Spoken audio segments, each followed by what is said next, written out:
apakah tubuh pun merespon negatif? Bocah udah dari keden kok. Ya itu kedennya itu akan direspon oleh tubuh, siaga tubuhnya. Tapi ketika itu wes nak udah aja, nanti kalau udah kamu capek pulang, apa itu bila bersih makan mengeluarkan. Kalau hujan-hujan anak isi mulai makan dia akan tidur.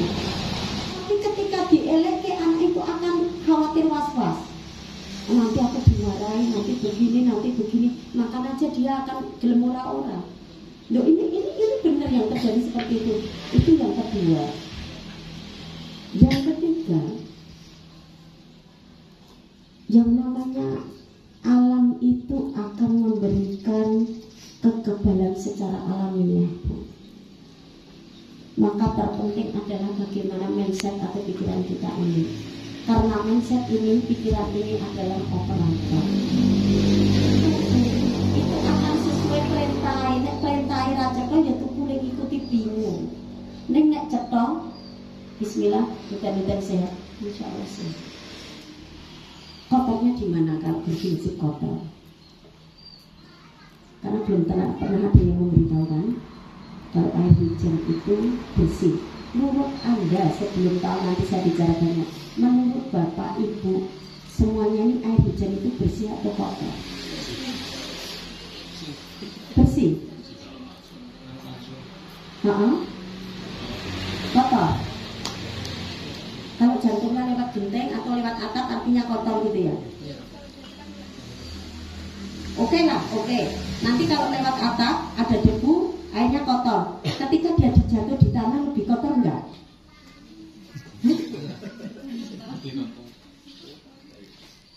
Debu ini yang di atas atap sama yang di tanah ini kotorannya lebih signifikan mana? Lebih signifikan di bawah ya?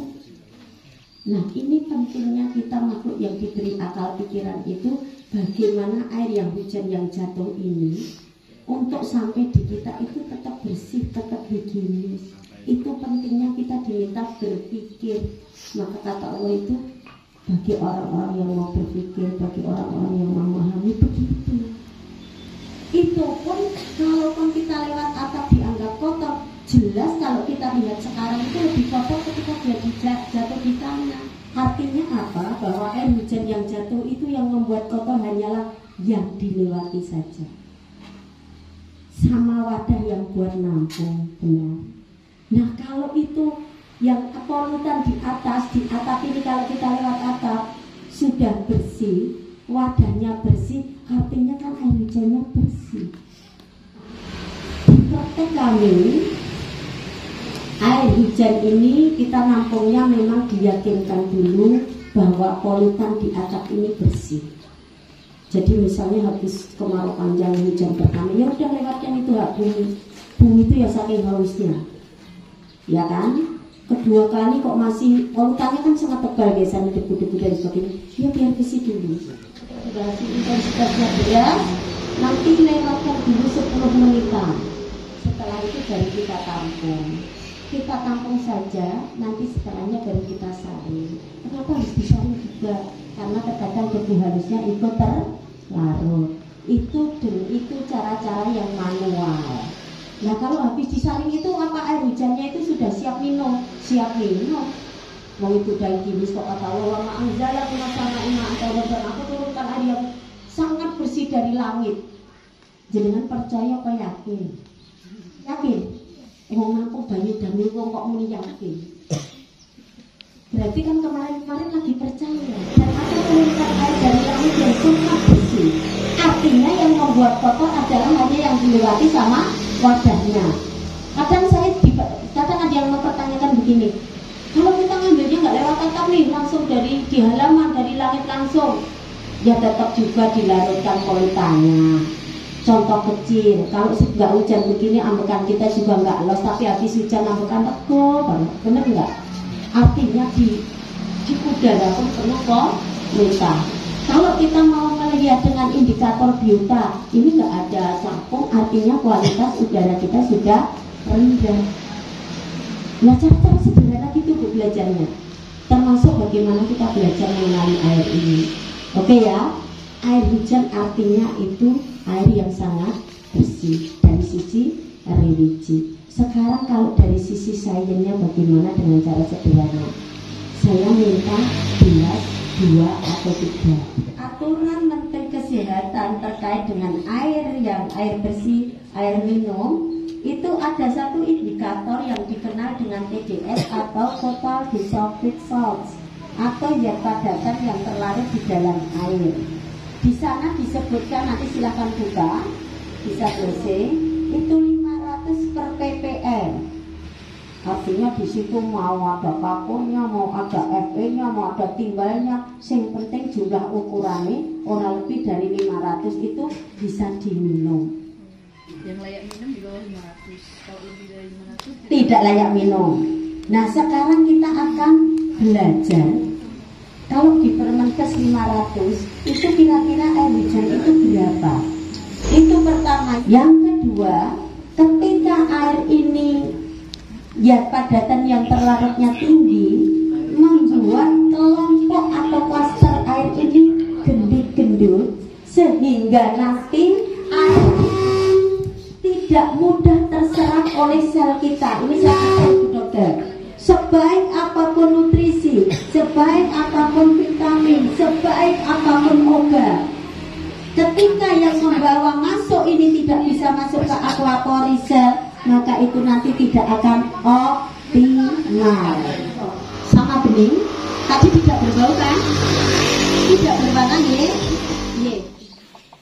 Berapa? Ya di depan. Kelihatan tidak? Berapa? 9. Sing bener 9. 9. Yo wis 10 ra apa-apa kerja dhewe. Oke ya.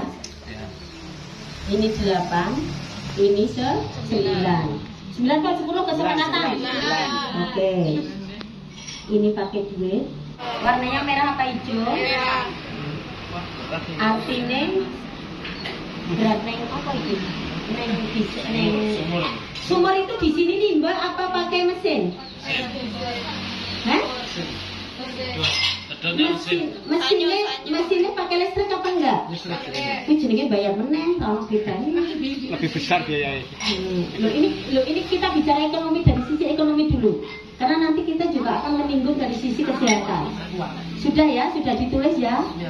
Jangan bilang ini air kemasan. Dia juga nggak salah karena dia menjual air mineral. Berapa?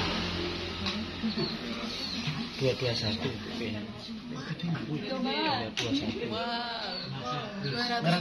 Merah. Semacam itu.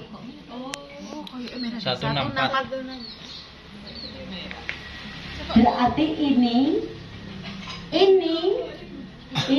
tiga ini ya. Ini air yang sudah jatuh di sana bagaimana bisa bersih pakai alat dan pakai duit. Sekalipun ini juga pakai duit loh, tak tekoi orang kok. Kalau pakai mesin artinya kan membayar juga. Berarti dari 4-5 ini yang gratis yang mana toh? Air hujan. Ini baru bicara dari sisi ekonomi. Berartinya dari 5 ini yang gratis hanyalah liane berbayar. Dari 5-4 ini yang berbayar, yang paling bagus adalah ini. Dan paling bagus ini artinya kan ini yo ape yang berbayar, iki ape orang berbayar. Nah nanti ke depan Anda mau memilih yang mana, kecerdasan intelektual Anda dan kecerdasan empati Anda menentukan pilihan ini. Saya nggak akan bilang silakan nanti air hujan gini-gini. Nanti Anda milih yang mana, itu yang menentukan kecerdasan Anda. Tapi saya jelaskan secara ekonomi yang paling menguntungkan ini. Yang kedua, dari sisi kesehatan kita sepakat ya dok bahwa air yang kualitasnya baik tentu akan menentukan kesehatan kita, karena risetnya Kompas di 2012 masyarakat kita itu kesehatannya menurun karena air. Tapi saya sampaikan kalau ukuran itu di atas 50, makanya nanti kalau di atas 50 alat ini merah, itu artinya kelompok air ini klasternya sudah gendut-gendut. untuk masuk ke sel itu sudah tidak optimal.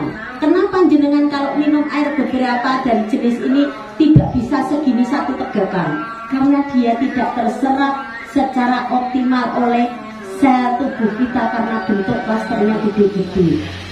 Sebaik apapun nutrisi Anda, sebaik apapun vitamin Anda, sebaik apapun obat Anda, mohon dok, ketika dia tidak langsung masuk ke dalam sel, maka dia tidak akan optimal segera membangun imunitas, segera kemudian merehab tubuh kita.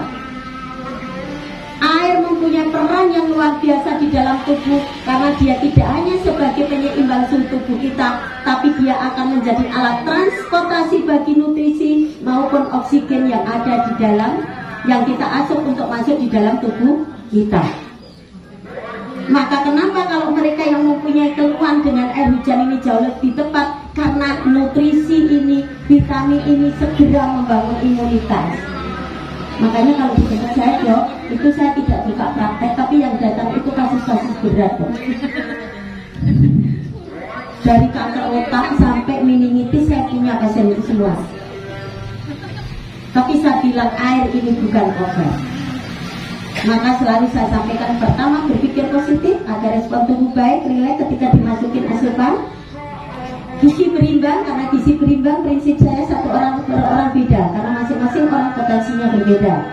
Yang kedua adalah istirahat yang tepat. Saya bilang tepat, karena cara Rasulullah kita setelah sholat isya segera tidur, baru bangun sih sepertiga malam, karena di saat itulah tubuh itu membangun imunitas yang luar biasa. Sebaik apapun makanan, sebaik apapun air, ketika tidak tepat waktunya kita memasak juga tidak akan optimal. Ini kaitannya dengan kesehatan. Kemudian yang ketiga, air juga berfungsi menghidrasi sel. Ini saya beda, saya agak nyerempet-nyerempet dengan dokter tapi beda, tidak saling mengganggu. Jadi ketika sel ini terjadi dehidrasi, di situ akan banyak keluhan dan kita tidak tenang. Ketidaktenangan kita ini akan menjadi was-was, sehingga was-was ini direspon tubuh, dia akan tegang dan menghasilkan banyak asam.